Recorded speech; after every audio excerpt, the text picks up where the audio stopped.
and welcome to Trashy Trashy, where we take a dumpster dive on this week's garbage people and a look at all the trashiest news stories. My name is Erica, and I am your host.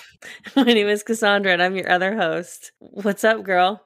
I'm like running out of breath. I don't know what's happening. It's the altitude, that famous Oklahoma altitude. Yeah. These Oklahoma hills. Yeah. They're getting to me. Yeah. Oh my goodness. Yeah, I flew into Oklahoma yesterday on a 7 a.m. flight. Ooh, that is early. By the way, Happy New Year, listeners. Happy New Year. If you're listening to this, that means it's 2022. Can you believe we made it? I sure can't, but that's mostly because if you pull back the curtain a little bit, you'll figure out that we are doing this in 2021. Oh no, don't pull back the curtain on the wizard. I gotta do it because here's the thing. We've all seen some shit in the past 2 years, and like, imagine we're doing a podcast in February that doesn't come out until March. And we're like, I'm partying every weekend and blah, blah, blah. And that's 2020 that I'm talking about, of course. Like, you just don't know what's coming. So Omicron could be turning people into alligators. And everyone finds that out on December 30th. And we're not talking about it because we're not there yet. We're just ignoring the biggest news story in the world. Yeah, which I mean, we could also just do that. Sometimes we do that anyways because it's not like our news stories get the press that they deserve. Exactly. We're the journalists hitting hard in the communities that deserve it the most. Florida. Speaking of Florida, I'm just drinking a full ass Gatorade right now. Hell yeah. Guess what? Kind. Glacial. Is there like a glacial cherry? Glacial cherry, probably. That's the white one? Mm-hmm. Like the white one that's cherry for some reason because the red one is fruit punch? No, I'm drinking Cool Blue. Good choice. Solid choice. Mm-hmm. If you don't go with the OG orange, I think that's a solid runner-up. Oh yeah, of course. I mean, orange I think is my first choice for sure, but it's weird to drink Gatorade without vodka in it, you know? Yes. Like I almost don't recognize the taste. It helps you wake up even. In college we used to put vodka and Pedialyte together. Smart. Yeah. Yeah, I would go to hockey games and take the train there, and then we would just put vodka in the Gatorade bottles, deeming it, of course, Fatorade. Fatorade. I love that. Why are you trash? I'm trash because it's just been Christmas time, in the past. And of course. Money should be going out for presents for family and loved ones and friends. And I'm a compulsive gambler. And I have an app on my phone that gets me points in Las Vegas, like actual prizes and points in Las Vegas. Mm-hmm. But you get to play slots and blackjack. And when I tell you I spent over $500, which is more, I swear to God, that's more than the value of any of the prizes I've redeemed so far. I've gotten like hotel rooms, show tickets, like real, buffets. I spent $500 in an online casino. And I am mortified. I don't have $500 just to go throwing around. It's like I went to Vegas and lost. Wait, over how much time? Over like 2 or 3 weeks. Oh my God. I had to delete the app off of my phone because I was just like, I would get up big. I would get into the billions of these little coins. And I would be like, I'm going to be up forever. And then I would get down. And then I would buy back in. I'm fucking shocked. I know you like to gamble, okay? That's all fine. But there's people out there with really, really, really debilitating gambling addictions. And if you're spending $500, this app must be just raking it in. Raking in the cash. What do you spend what do you spend on average when you go to Vegas? Is that too personal of a question? I put aside like $200 to gamble with when I go to Vegas, like slots and blackjack. It's like, here's $200 to lose. Okay. And so you get allowed more from the comfort of your own home. You're thinking more clearly in a oxygen-filled, loud, fun casino where they're serving you drinks than you are just sitting on your couch. Yeah. Oh, $500. I can't believe that. I mean, I can, but like, holy shit. I'm straight garbage, and I've been holding this in, and I've been embarrassed about it, but now I feel a little bit of relief letting it out, but I can't get that money back. No, I mean, I guess you redeem for your hotel rooms and stuff. Oh, I'm going to make the most out of it. I'm going to get all that I can get from it. Great. Why are you trash? Well, seeing as it was just New Year's, I thought I would go with the historical trash. I'd like to say that I've only done this once, but that would be a lie. I have a bit of a get too drunk on New Year's and pee in public problem. Oh no. So, sometimes it's you get too drunk and then you pee in between two cars in a dark neighborhood of the party that you were at. Is that a crime? Technically, yes. Okay, fine. But something very specific happened to me where it was the year. Do I want to say the year? No, I shouldn't in case I'm incriminating myself. Let's just say that there was a year that I was like, wow, that was a really great year that I just had. And I thought back to the New Year's because I was getting to the new year of the next year. And I was like, well, why was that year so great? And I tend to be superstitious because I'm an idiot. And so I thought about it and I was like, well, what did I do for New Year's last year that spawned off this wonderful year I just had? And I was like, well, I got really drunk at a bar and I got we were waiting for a cab. So that should tell you something about the year if we were waiting for a taxi, and I had to pee. Everywhere was closed. And I pulled my little chonies down and I peed in front of a Chase bank. And so on my drunken walk home, I thought to myself, what made last year so good? How did I start it off? And I see in the distance a Bank of America and I go, that's what started it off. Yeah. I peed in front of a bank.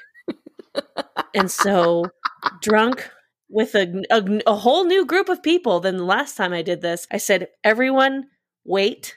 Stop. I know we're walking back to our friend's house from a bar. I've got to do this. Otherwise, I'm going to have a shit year. And I peed in front of a bank. I don't think it affected my year. Yeah, it was 2 years in a row that I really thought that the secret to having a good year was to pee in front of a bank. Who knows? Like, what a statement I'd be making now because I fucking hate banks. But yeah, I'm a trash person. Well, the woman in our first story did something very similar. Yes, she did. According to the Orlando Sentinel, Florida woman, of course, with a machete acting erratically in Winn-Dixie throws feces at deputy. Is that similar? We're splitting hairs. You're right. Absolutely. A Florida woman who brought a machete into a Winn-Dixie and acted erratically in the store kicked a responding deputy in the face, then defecated in a patrol car and tried to throw feces at the officer, authorities said Monday. A crew cleaning the vehicle later found a bag with nearly 12 grams of methamphetamine. Of course. What's a Winn-Dixie? It's a grocery store chain in the South. Okay, that's what I thought it was. That's how I imagined it to be. Yeah. I believe their mascot is a little pig. Yes, of course. Now, why do you carry a machete? Personal protection. If you meet a coconut somewhere along the way in nature. I mean, tons of reasons to carry a machete. You know why I feel proud of her in a way? Is that even on meth, she knew not to take a machete to a police officer and instead somehow kick him in the face. Yeah. Yeah, she had enough respect for the law and the lawman to kick him in the face. I'll say this. I'm proud of these officers too. Yes, they showed incredible restraint. Yeah, they didn't shoot her. So the world is healing. It's true. It's true. That's what this story tells us. 2022, you're going to be all right. Oh no, don't put that out there. Oh, This is me being superstitious. 2022 is going to be our year. Cut to. Yeah, fuck. So I don't have a good transition. I'm just going to fucking steamroll it. Yeah, steamroll it. According to the dailystar.co, Mum, livid over 85 euro Grinch visit that left house trashed and son drenched in juice.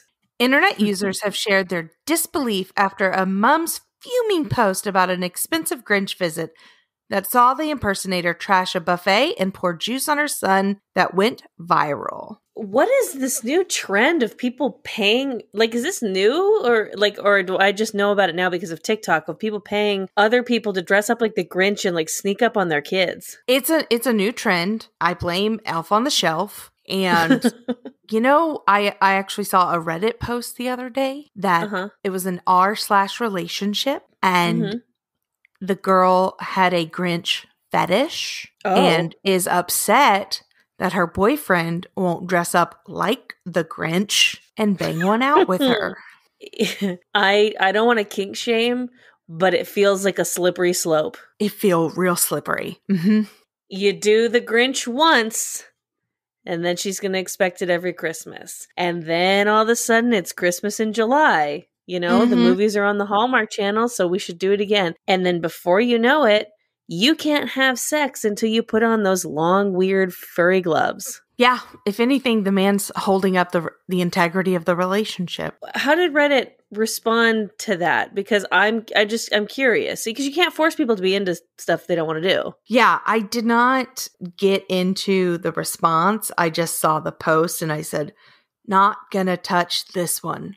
That's fair. Well, this Grinch impersonator seemed to touch everything in this house. Mm-hmm. Mother Laura McGill, according to the Belfast Live, is from Northern Ireland, shared on Facebook, and she said that while the advertisement suggested the Grinch would mess the kids' bed, throw toilet paper on their Christmas tree, and take photographs at the end, what she received and said was something far more destructive. She was describing the damage. She said every bit of party food, expensive cupcakes threw all over the place, tree decorations broke, fairy up liquid poured on my kitchen floor, egg smashed, full bottle of juice poured over my floor and my son. Well, hello? You wanted the Grinch. Yeah, bitch. As advertised, you got what you paid for. Like, the Grinch fucking hates Christmas. He's gonna, he literally tried to blow up or light the tree on fire or something in Whoville. And you just, what do you expect? I saw a tweet the other day that was like, the Grinch, is that his race, his occupation, or his name? Or all three? And I was like, yeah, good question. You're a Grinch, Mr. Grinch. Of the Grinches. Wow. Yeah, who knows? It feels gross when I make it racial. I know. What's even grosser is I was trying to think of the way to do it too. So I guess we all have to learn. You know who doesn't need to learn a thing? The gentleman in our next story, which is an update from a story we've done previously. Yes. So from TimesUnion.com, the man who carved wooden penis in Wilton resolves case. An audacious woodworker who erected a 7-foot sculpture of a penis and testicles on his property, only to face the long arm of the law, is on track to resolve his case. Oh, we need to remind the people, what happened here. Yeah. So he was charged in June of 2020 for displaying offensive sexual material on his lawn. However, he is set to have his charges tentatively dismissed under an agreement with the Saratoga County prosecutors on Friday. He carved the phallic statue as a protest after they revoked his building permit for his workshop the prior October. Right. Okay. So he basically said, you take my wood shop, I make a giant penis. Mm-hmm. as it is written, so it shall be done. I mean, it's been good for the city, it seems like. People are like coming to visit. He uses the moniker the Wilton Woody. And he thinks he's going to like sell it for $30,000. Or, well, he's joking about that, I guess.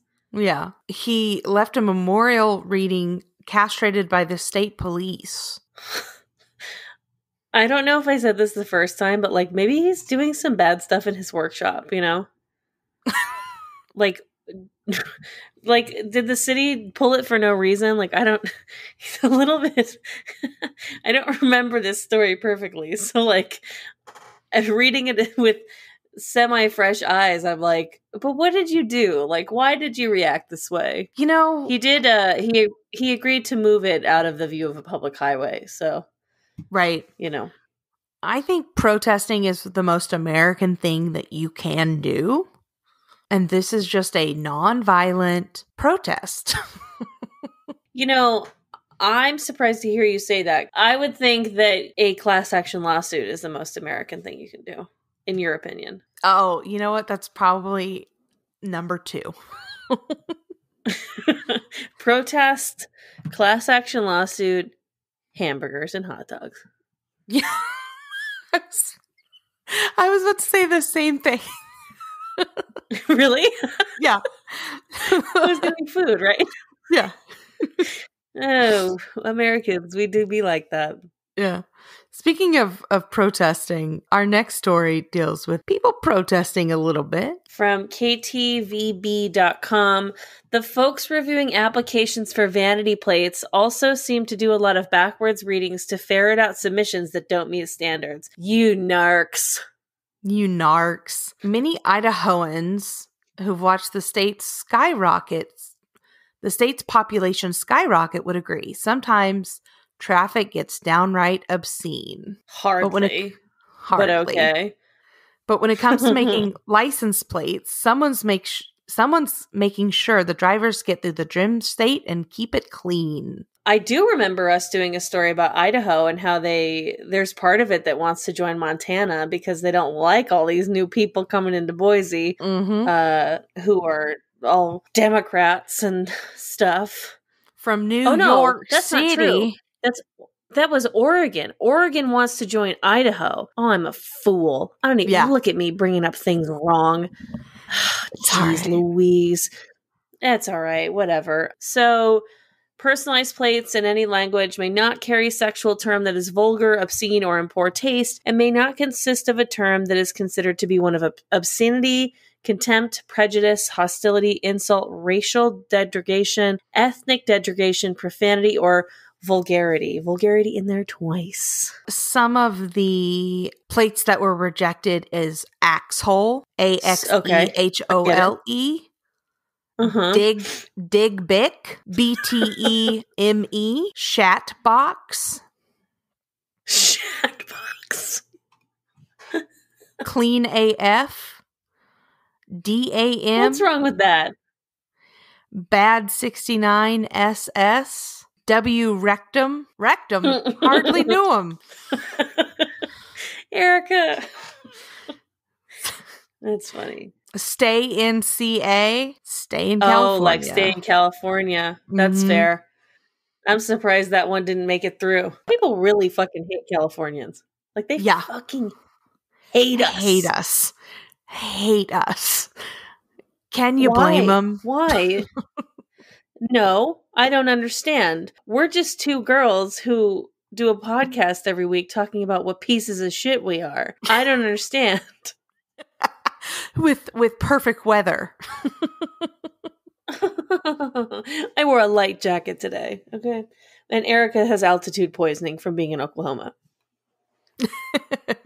Oh my goodness. Here's the thing. I say here's the thing way too much. Okay. I was editing an episode and I heard myself say it several times, so I'm trying to cut that out. But people hate it, the money and the transplants that come from like California and New York, and they change like the landscape and the demographics of rural, more right-leaning states. Well, all I have to say to that is you have as many senators as we do, so it's better if we spread out.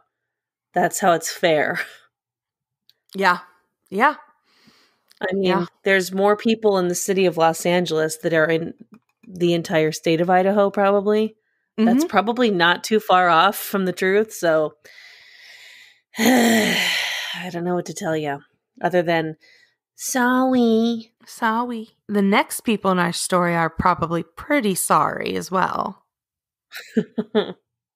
From WFLA.com, we got another Florida story. Perfect. Seminole woman arrested, accused of breaking sink in Irish 31 bathroom during intimate encounter. Okay. Charged with criminal mischief after an intimate encounter in a pub bathroom, ended up breaking the sink off the wall. Damn. Huh. An affidavit said that Catherine Trammell, 37, and a friend were in the bathroom of Irish 31 pub in Seminole together when the staff members asked them to leave. The pair then sat at the bar before entering the bathroom again and leaving a short time later. However, they noticed that after the second bathroom visit, the sink was broken off the walls. I mean, damn. Getting it done. I guess. But in a public bathroom like that? And I'm just going to guess that Irish 31 pub does not have a clean bathroom. Yeah. I don't think so. One time when I was working at P.F. Chang's as a bartender, 2 people went in the bathroom and had sex, and it was literally the whole fucking restaurant knew. I think that people think that they're so sneaky in public places. Actually, that's happened twice at 2 different P.F. Chang's I worked at. Here's the entire staff knows, and usually we're told by people who are in the restaurant. And then by then, everyone fucking knows. Everyone knows. When you have 3 employees have to go into a bar bathroom to get 2 people out, everyone knows what you did. Right. Maybe that's part of it. I don't know, but you ain't sneaky. Also, you know what I've been thinking of a lot lately as I travel? What? Whenever I go into an airplane bathroom, I'm always no way. How? How does the Mile High Club exist? Yeah, maybe as a person I've gotten a little bit bigger, and so maybe it's becoming less and less realistic to me, but I don't remember a time where I've ever comfortably been in a bathroom, an airplane bathroom. And I do think that they might be getting smaller to save room on planes.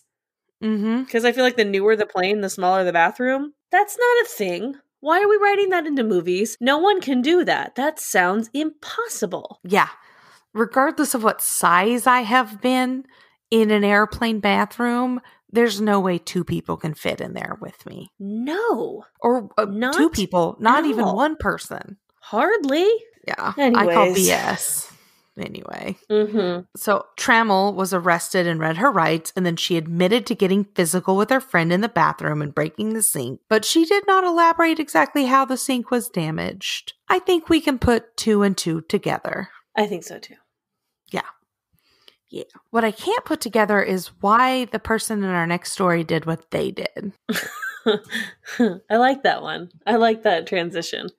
Thank you. It really keeps you on the edge of your seat. Yeah. From WPXI.com, tractor trailer driver charged with DUI after crashing, stripping naked along I-70 Rost Raver. A tractor trailer driver driving under the influence. He crashed and then he stripped naked. That, I don't understand why he would do that unless he was perhaps thinking he was on fire. Well, you can't be arrested if you're naked. I mean, everybody knows that. Oh, yeah, you're right. Okay, that makes sense. Yeah. The police legally can't arrest you if you're naked. So, again, I'm not a lawyer, and that is not legal. Oh, sorry. Oh, yeah, no, you should definitely give that exclaim. I am not a lawyer, and that is not legal advice. Yes. It is also not true. as we learned from this person. He was 26 and definitely got arrested full ass naked. They found a handgun in the cab of the truck, but no carry permit. And when they interviewed him at the hospital, he gave him a bunch of wrong information. Brilliant. Man, the trucking company gave the officer the correct identification. Man. Why that makes me scared. Naked? Like, well, why you drive that big of a truck drunk or high? Yeah. Why are you getting behind the wheel for any reason like that? That just doesn't make sense to me, and it scares me. But what happens in our next story makes less sense to me. Oh yeah, I am baffled. I like that transition. Thank you. That's what I do like. According to the sun.com, I got fired from Whole Foods because I ate food they were going to throw away. Some people agree I was in the wrong. A person who claims to be a former Whole Foods employee is speaking out about the reason he got fired from the grocery chain.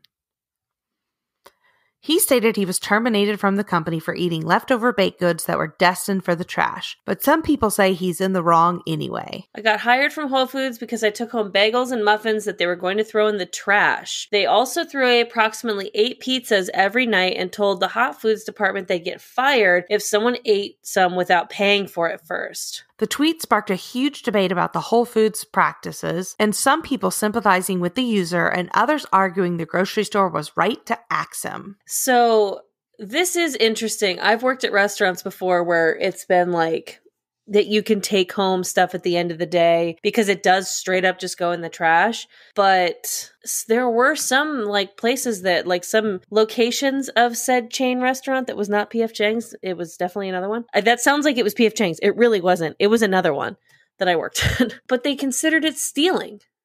And it's like, stealing from whom? The trash can? Right. If I dumpster dived after this, it wouldn't be considered stealing, right? Yeah. But a lot of places lock their dumpsters too because they don't want people to dumpster dive. But it is crazy the amount of waste. Yes, it is a huge problem. It doesn't sound like this Whole Foods was donating its thrown away food because some people were commenting saying that they worked at major grocery chains and that they would donate food. And some other people like who are defending Whole Foods said that, you know, if they got sick by that end of the day food, that they could be sued, or that everyone will stop buying and wait for them to throw food out, or wait for them to get close to expiration so the stores give it out for free, blah, blah, blah. But it's like, this isn't people. This is an employee. Right.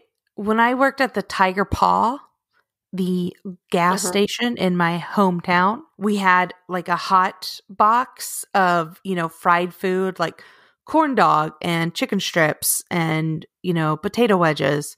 And we would make it throughout the day, but then it would drop at night basically. And I would come in and be like, are y'all giving away corn dogs and chicken strips? You know, like 30 minutes before closing, I would see what they were giving away. Like, and then when I, you know, like everybody would come by and it was like, wow, up to your discretion who you wanted to give the free food to at a certain point in the night. So it's like, are you blessed and highly favored? Then you can have the free corn dog tonight. That's crazy. Yeah. It was wild to give a 17 or 18-year-old that much authority. I picked who got the corn dogs. Is that Nixon? Yeah. God. You know what Nixon would have liked? What do you think he would have liked? I don't know. I'm about to make a wild accusation about Richard Nixon. I think he liked a G-string. You know, I can see old Dick wearing a G-string. Yeah, why not, you know? According to our next story from yahoonews.com, a man was kicked off a plane for using a G-string as a face mask. Can I just say this really fast? First of all, you know this guy's coming from Florida. We don't even have to read this, okay? But so I order things on Shein because I'm a trash monster, which, by the way, most of it here, see, I got two hauls in the past like month or so. One of them, most of the shit was too big, so I sent it back. This round, all of it's too small. Like, can I win here? No. So Yeah. I did buy a nightgown, and I didn't realize this, but the nightgown came with a matching G-string. And I don't wear G-strings. It's not enough cloth. Yeah. For moi. Yeah. So I don't know what the hell I'm going to do with this thing, except maybe wear it as a face mask. Oh my goodness.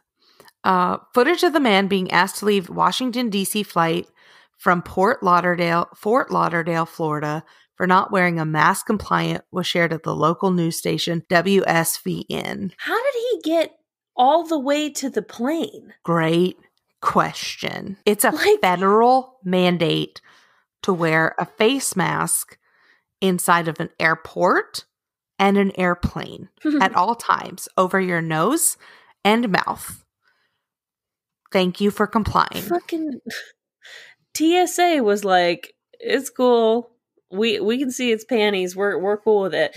And not until these poor fucking flight attendants who have to go through enough were finally the ones to be like, no, get out of here. No. It's infuriating to watch grown adults wear a face mask around their chin. And I'm like, do you understand what the purpose of a face mask is? Do you get why we're doing any of this? Message received loud and clear. You don't like to do this. That's fine. Just stay home then. You don't get to fly. Like, yeah. I don't fucking like a lot of shit that we have to do that's like the law. But I do it or I don't do that thing. It's either, I mean, like, you don't just wear the fucking mask. Yeah. And the thing is, another passenger actually challenged the airline crew, refusing to put on his mask as well. And a confrontation with the staff member happened. He was filmed saying, "I'm out of here," and left the aircraft.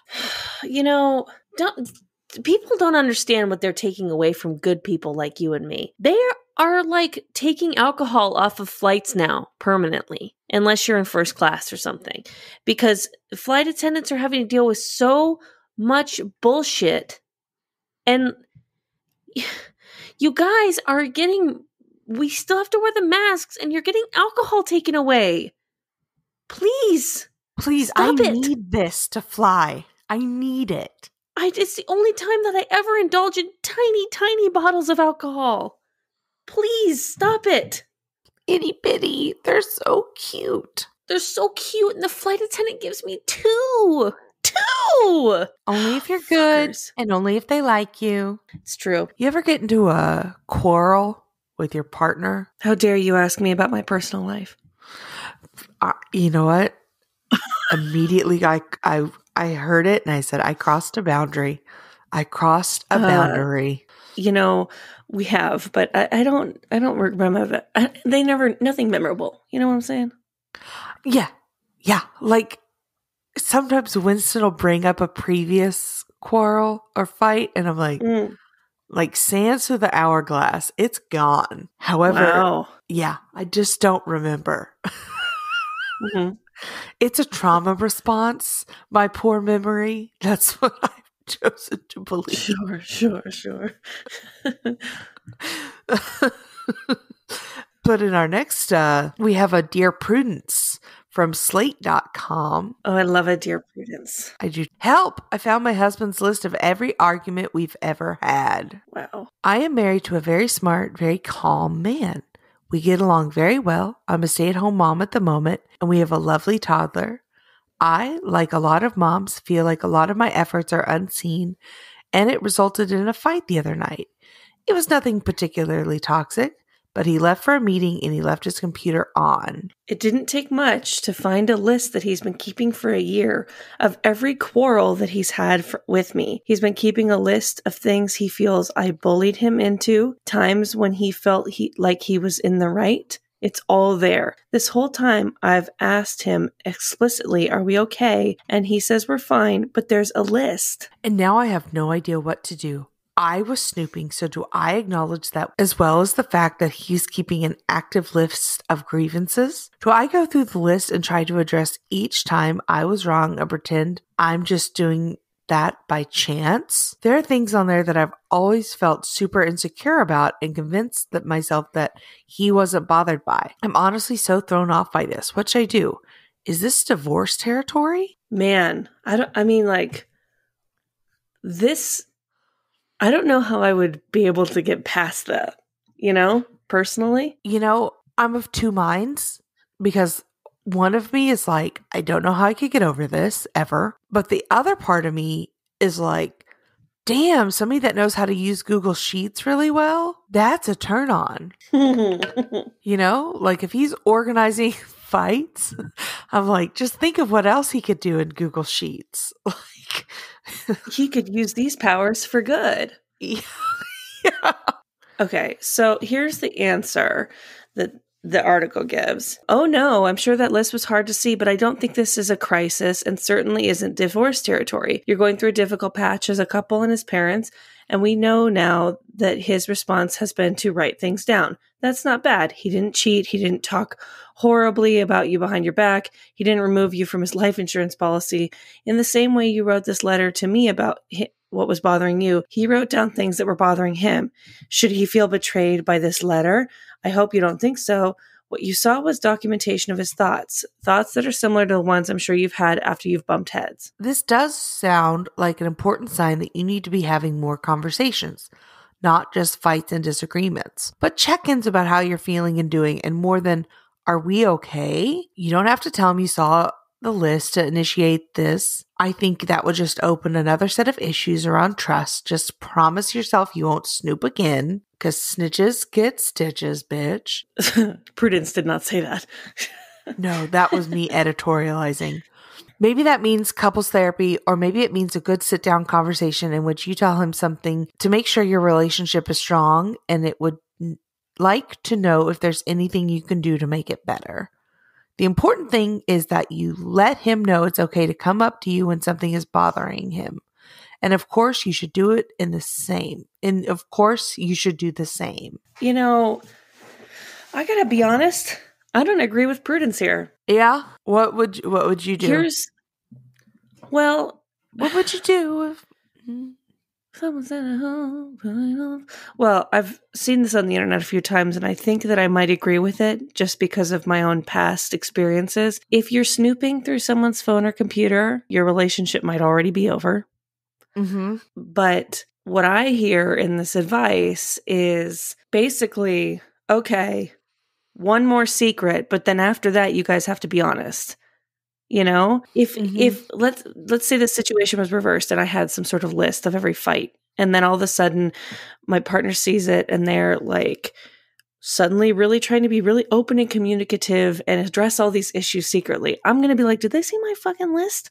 Or like, what happened? What you need to do, if you want some advice from Cassandra, who's had a lot of failed relationships, but is in a pretty good one now, the one that makes this one different is that we talk about everything, communicate about everything, even if it's fucking shitty, even about shitty stuff. We'll still sit there and we'll talk it out. And I just feel like this woman needs to be like, here's the deal. I saw your list. I'm sorry. I was looking on your computer. This is why I think I was looking on your computer. And now I saw this list and I'm coming at you in left field about this. So we don't necessarily have to hash out every item. However, things need to change in the way that we communicate, because obviously there's a lot of stuff that is living inside of you that I did not know was living inside of you.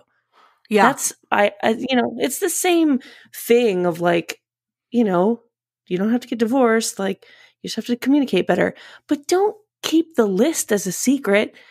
It feels like a weird power struggle, because you have the power because you know about the list, but also you're giving him too much power because you're the one who's being like, what do you need from me? I don't know. I don't fucking. You're only as sick as your secrets. Ooh. Yeah. Yeah, take that one. Yeah. Yeah. Okay. If you're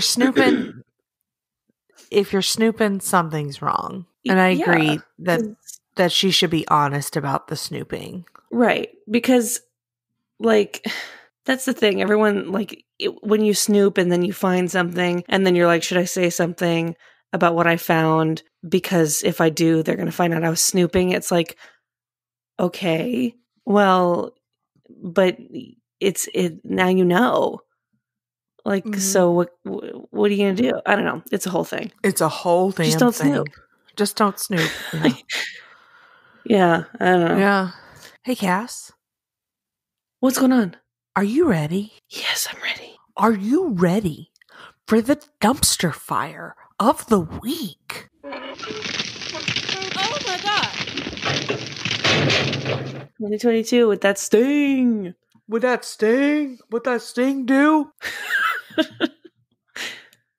From the New York Post, Vanilla Vigilante, Spencer Sheehan goes after Pop-Tarts and 7-Eleven snacks. Consumer crusader or opportunistic lawyer? In recent years, Spencer Sheehan has filed hundreds of lawsuits against food and beverage industry, like the lack of strawberries in the whole grain frosted strawberry Pop-Tarts and the death of the real vanilla in Chobani's oat vanilla and oat strawberry vanilla yogurt. The New York-based attorney has gone after vanilla flavoring in food products that so many times he's been dubbed the state's vanilla vigilante. For the past 2 years, Sheehan, 42, has been involved in more lawsuits against the food and beverage industry than any other lawyer in the state.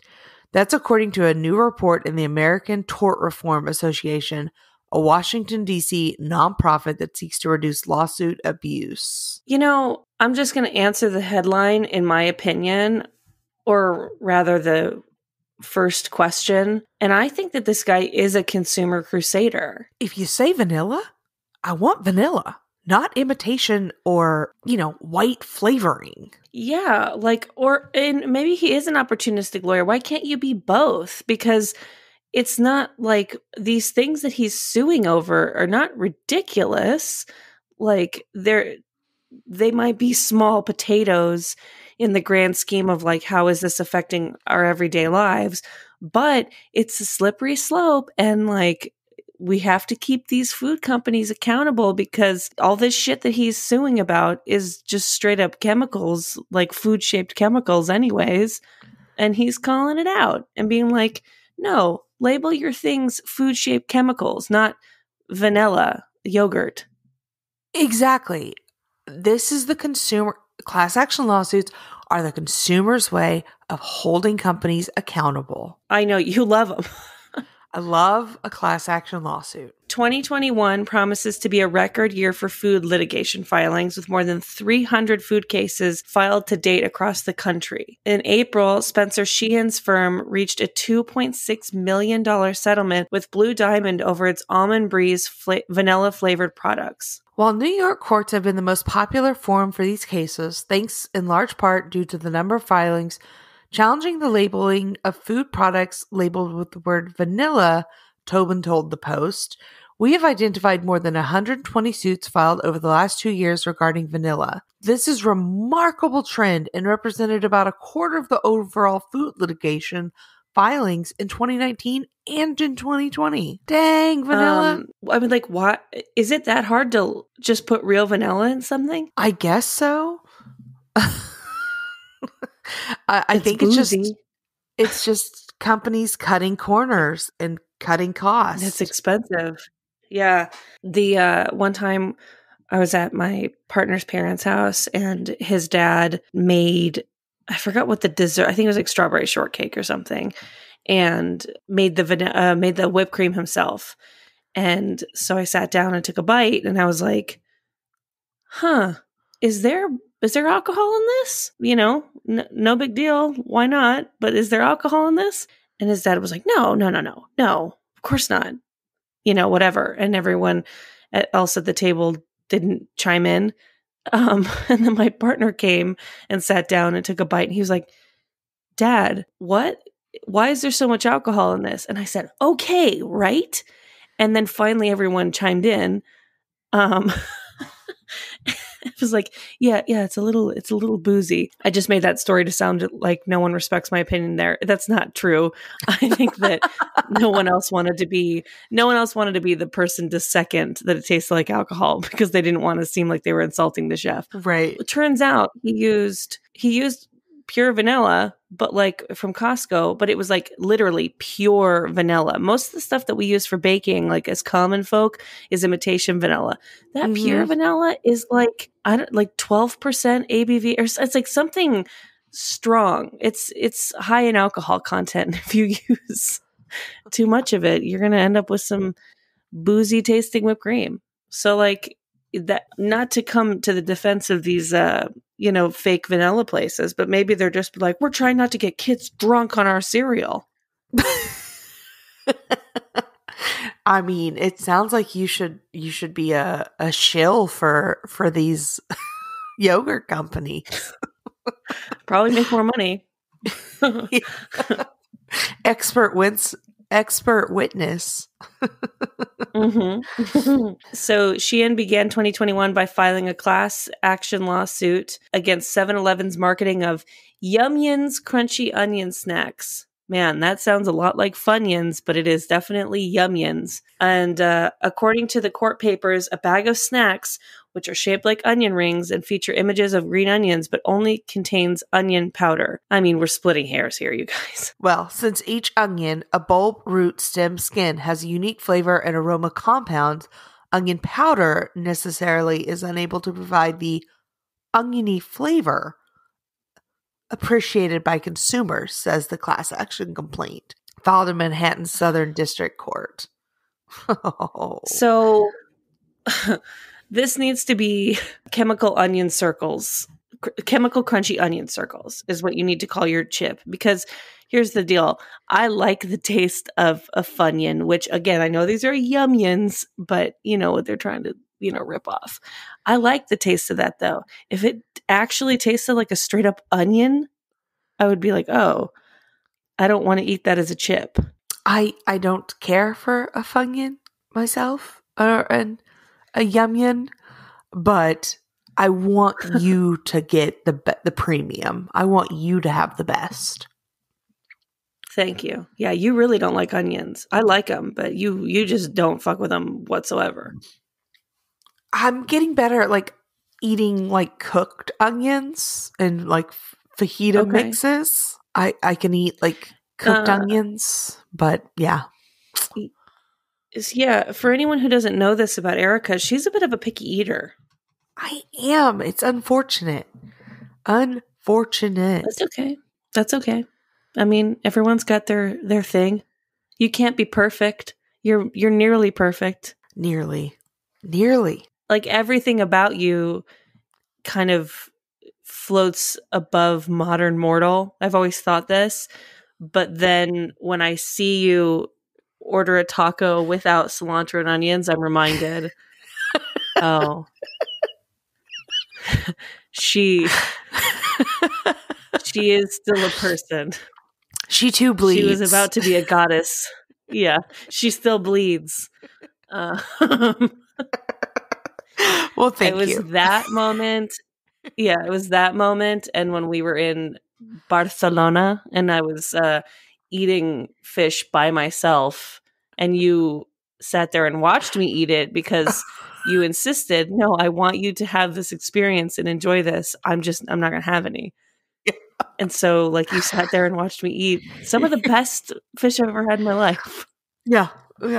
Oh, you cheered me on. It was great. Yeah. But, God bless you. Oh my goodness. I am but a mere mortal. Sheehan argues that he's standing up for the little guy, but he's the one usually getting paid. The $2.6 million settlement with Blue Diamond, for instance, awards $1 per item with proof of purchase and 50 cents per item without to consumers who bought the product between April 15, 2014 and May 17, 2021. According to ATRA, Sheehan's firm could receive as much as $550,000 for its fees from the settlement. So the lawyers get the bulk of the fees, which we've always said about class action lawsuits. Well, yeah. And I mean, in some instances, that's kind of upsetting. In this instance, I think the point that we hope is that Blue Diamond will discontinue their bag of lies. And in that sense, and like in that case, it's like, well, everyone who ever bought one doesn't really need money for, damages, because everything going forward from Blue Diamond is going to be more honest.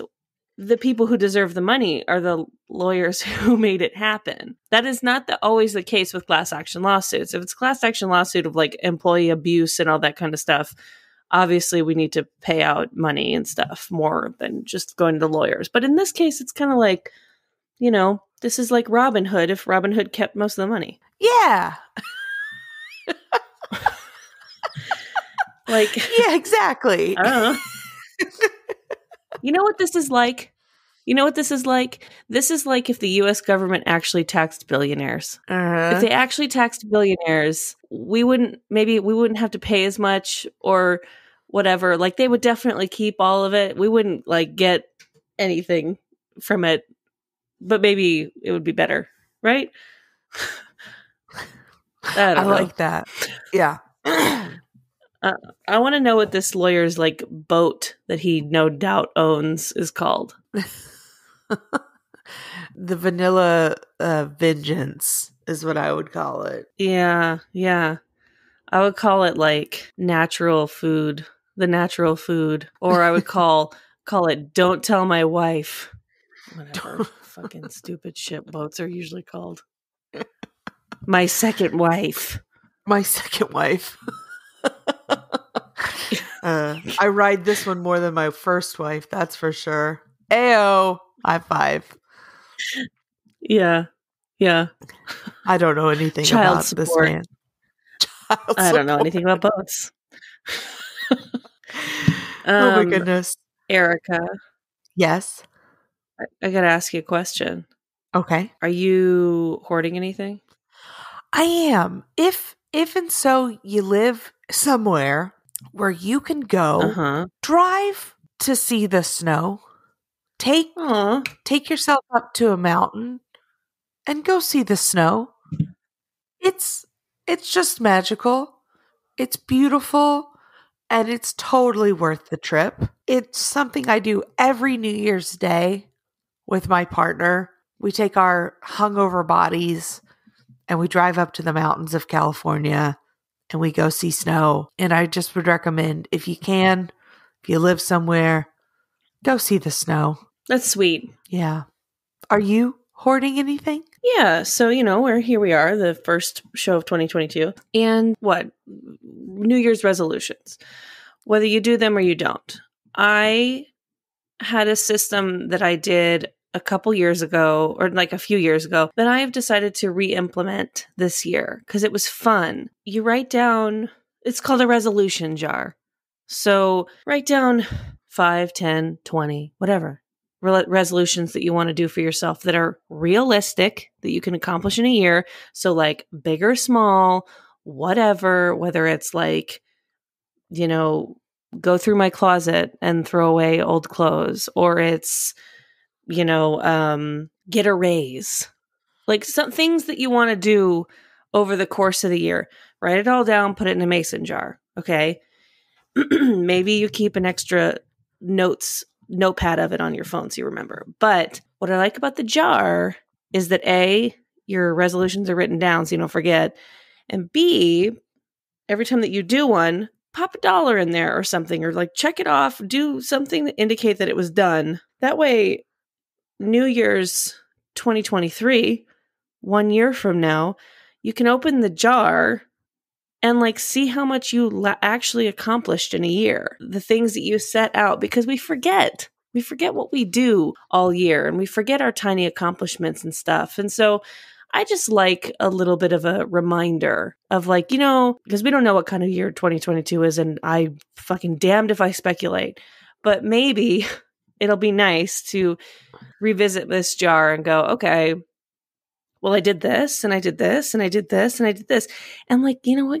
Fucking treat yourself to a couple things that you know are going to happen 100%. Like, I love that. Like, I don't know. Let's say this, just one that you know is going to happen. Like, let's say you're definitely going to get a promotion in the next like couple months. Like, you know it, it's already in the works, whatever.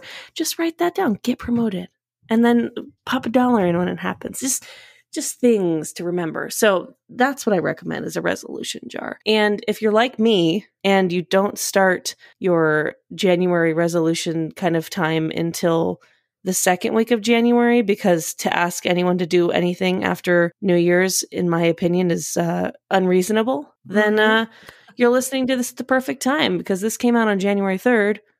So you've got time to make your jar. I love that. I love it so much. I'm going to do this. Thank you. You should. You should. I'm going to do it too. We can go over them next year. What are you throwing out? I'm throwing out hugging me when I say I'm not hugging unvaccinated folks. Don't force a hug upon me if I say I'm not hugging people that aren't vaccinated. That's my boundary, and that's a hard line that I'm going to keep. And it should be illegal.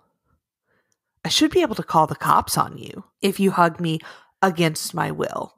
Don't force little kids to hug people. That's messed up and teaches them about boundaries. Like, respect people's boundaries. And if they say, hey, you know, I'm just not hugging unvaccinated people, say, oh, okay. You know, I've chosen to ignore science. I'm going to live my life. You live your life. And just don't force a hug upon someone this holiday season or ever. Yeah, I agree with this. Even if your boundary is not have anything to do with the vaccine and you just don't want to be hugged, that no one should ever force a hug on you. Yes. Yeah. It's weird and it's aggressive at that point. Yeah. Yeah. I'm sorry that it sounds like it happened to you, and I'm sorry that it did. Thank you. It did happen to me. True life, it happened to me. And it was gross. And I hope it doesn't happen to any of our listeners. So what are you? I hope it doesn't either. What are you throwing away? Just want to piggyback on my resolution thing a little bit with what I'm throwing away. I'm throwing out a societal pressure to lose weight in the new year. Ever. Like, if you want to throw in your resolution jar that you want to drop 10 pounds in the next year, by all means do it. But like the common, like, everyone sign up for a gym membership, it's the new year, have to start prepping for summer body, whatever, new year, new me, all this kind of shit that like gets thrown at us our entire fucking lives, that we have to like, January 1st has to be the first day of our new life and lose whatever pounds, weight, fat, blah, blah, blah. Nobody's got time for that. Like, nobody's not that we don't have time to lose weight. Nobody has time to feel pressure or feel bad about themselves about what weight they are. And I know that kind of comes out a lot to this time of year. I'm guilty of feeling it. Like, your post holidays, if you're anything like me, you've been eating and drinking like an animal for the past like month and a half. And so media tries to take advantage of that, tries to tell you you're not good enough, and tries to pressure you to be someone else. And y'all, if you're a millennial, we've been through 9/11, we've been through recession after recession, and we are currently in the throes of almost 2 years of a pandemic. If anyone makes you feel like you need to lose weight, I'm giving you permission to slap that person in the face. Like, risk the Omicron. Leave your apartment, go to where they are, and just smack them in the face. Okay, fine. I can't give you permission to do that, and don't do that, and don't blame me. Ugh, God. Don't hit people ever. Fine, whatever. But like, I'm throwing out this everyone lose weight in January shit. unless it really, really means something to you, in which case do it. But like, it needs to mean something to you, not mean something to all of society and you worrying about what anyone fucking thinks about you. You're surviving. You're here. That's all you need to do. You are surviving a global pandemic that continues to evolve because people refuse to get vaccinated and or do not have access to a vaccine yet. Yeah. You don't need to replace one meal a day with a fucking smoothie that's on sale in January. Get out of my face. Yeah. And here's to Unless that. you want to.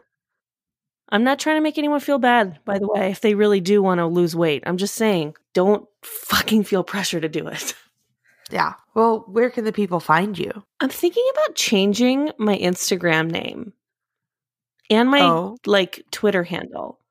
Is it crazy? I don't know. So, and since we're recording this before the beginning of the year, like, I don't know if I've done it yet. So let's just skip me. And if you know where to find me. You know where to find me. You know where. Where do they find you? You can find me. You can find me. If you can find this podcast, you can find Cassandra. You can find me.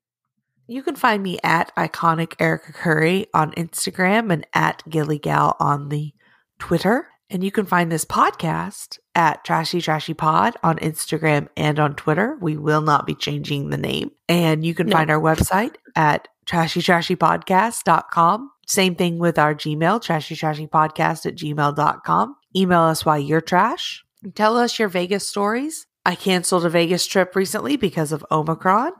And so one day we will go to Vegas and we will read your trashy Vegas stories live and we will do correspondence on the ground, but not today. Yeah, we really meant that when we were asking for Vegas stories, but like this fucking pandemic just won't let up. Just will not let up. And honestly, you and I going to Vegas and getting COVID, like, that's really trashy, but like in the bad way, you know? Yeah. So, how'd you get COVID? At a buffet. At a buffet, doing research for my trashy podcast. And they're like, oh, yeah, that really? Okay. Sometimes when my family asks me, I'm like, we cover wacky news stories. It's just easier to explain. As always, you can leave us a review on Apple, and Spotify just rolled out a rating system. So we would appreciate however many stars you can throw our way. And thank you for listening. Hey, Cass. What's going on, girl? Stay garbage. You stay garbage, girl. Happy New Year. Happy New Year. All right. Bye-bye. Bye.